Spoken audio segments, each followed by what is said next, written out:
For peacebuilding to be more effective and sustainable, local communities need to be in control of their own peacebuilding efforts. This means that donors and intermediary funders should invest in processes that support their leadership. However, because of inaccessible funding mechanisms, local partners often have to rely on intermediary organizations to access donor funding, forcing them into a subcontractor's position. To ensure effective and sustainable peacebuilding, the power balance between local partners, donors, and intermediaries needs to shift, putting local partners in the lead of program design and implementation. So, how can we catalyze a power shift in the aid chain? For a fairer and more equal distribution of leadership and decision-making, we suggest local partners, donors, and intermediaries adopt 3 basic principles. 1.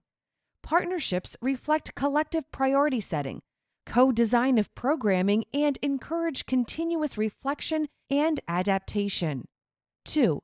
Partnerships base peacebuilding success on a locally generated understanding of impact. And 3. Partnerships support the long-term sustainability of local partners. We will share what these 3 basic principles mean in practice. For example, to create space for collective priority setting, co-design of programming, and continuous adaptation, donors and intermediaries should consult local partners in the preliminary stages of designing a call for proposals, compensate local partners for their participation in designing proposals, include objectives and progress markers that strengthen the institutional capacity of local partners.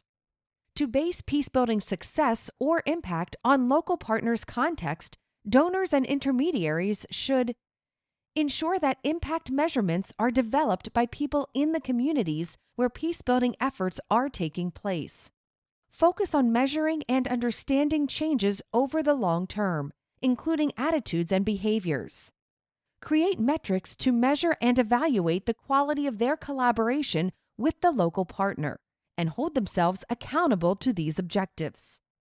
Lastly, to support the sustainability of local partners, donors and intermediaries should invest in innovative financing approaches and new ways of raising catalytic resources to fund local partners in a more sustainable way. Support local partners to develop technical and subject matter expertise that can help them attract funding. Educate donor project managers on how to leverage their internal systems.